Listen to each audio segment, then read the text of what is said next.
Miles Davis was one of the best known and most influential jazz trumpeters the world has ever known. He is credited with being at the forefront of several types of jazz, modal jazz in the late 50s and early 60s, and jazz rock fusion in the late 60s and early 70s, probably the most prominent. He was active from 1944 until his death in 1991, with a short hiatus between 1975 and 1980. I think he made 56 studio albums. He also is the act with the most albums in this list of albums that I'm working from, which is a total of 21 albums in this list. Hi, my name's Dan, and at the back end of the last review, I gave the name of this album wrong. This is Relaxin with the Miles Davis Quintet. So this is an album of small band instrumental jazz, generally fitting into the category of hard bop. I am slowly getting my head around what hard bop is. And it is one of 4 albums that were released that were taken from 2 sessions that were recorded in 1956. And they were released as this one, obviously Relaxing with the Miles Davis Quintet. There was Steaming with the Miles Davis Quintet.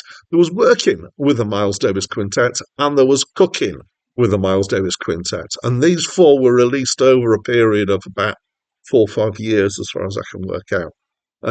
So these sessions were recorded at the Van Gelder studio, and I'm definitely coming to recognise the sound of this studio in a lot of these, particularly the hard bop albums that seem to appear on this channel. It's got a nice combination of warmth and clarity to it. And in fact, given the time, 1958, now I can't remember if the version I'm listening to is a remaster, and there's some amazing Van Gelder remasters around.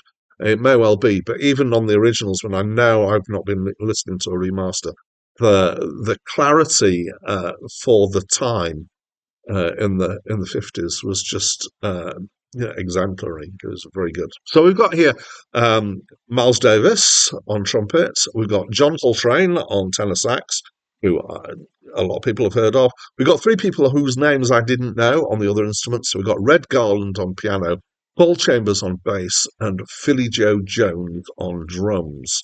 It also includes little bits of studio chatter in between the track, which I guess kind of make it work towards that relaxing feel, which is, it kind of feels laid back. So it's pretty, in some ways, kind of standard jazz, if there is ever such a thing. Certainly standard hard bop. So it's small band. It does the thing that I call bookended jazz, which is it tends to have the tune. Some of these tracks, the tune is using the word tune, but kind of the formal structure is probably a better way of saying it. And then quite a lot of improvisation. Then they're finishing off by reiterating the formal stuff.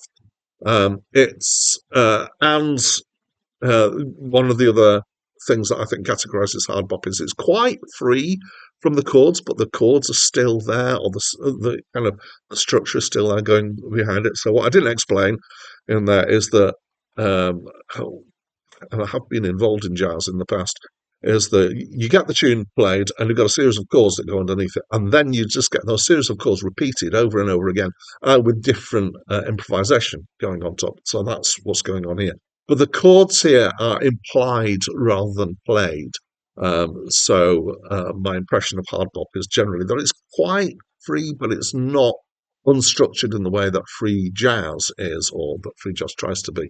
The instrument that probably follows closest to the chords is the bass, and particularly when you kind of hear what it plays at the start of the bar is often the kind of root note of the chord, which is kind of the accepted thing to do. The trumpet here is mostly muted, so it's got that kind of mute on that makes it sound tinny. is nicely played with some really nice finesse to it. The sax is okay. I'm less bothered by it, actually, as unusually this time.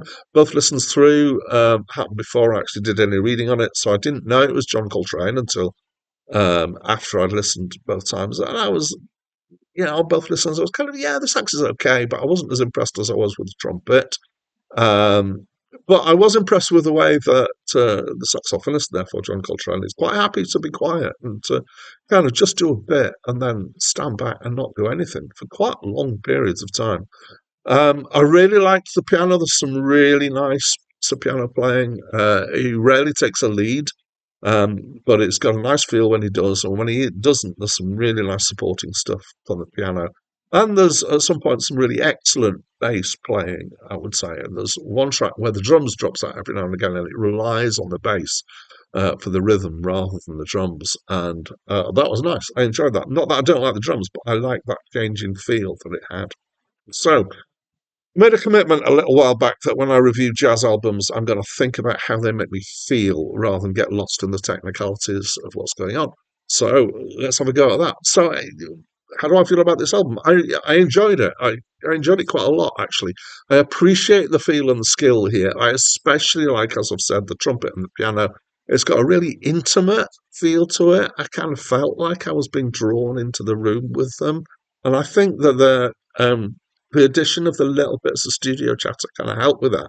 But I think the thing that really do that for me are the kind of subtlety and gentleness to bits of the trumpet playing, especially when it's got the mute on.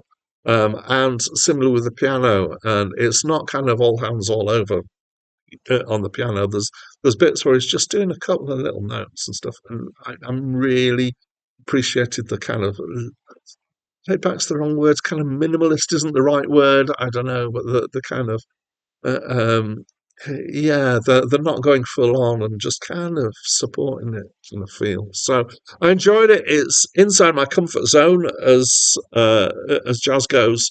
If not my knowledge, I always feel a little bit challenged by my lack of understanding of jazz. But that doesn't mean I can't enjoy it. I did enjoy this album. So that's what I think. I'd love to know what you think of this album, so please do share by leaving me a comment. The next review for this channel is In the Studio by The Special AKA. And that's it from me for now.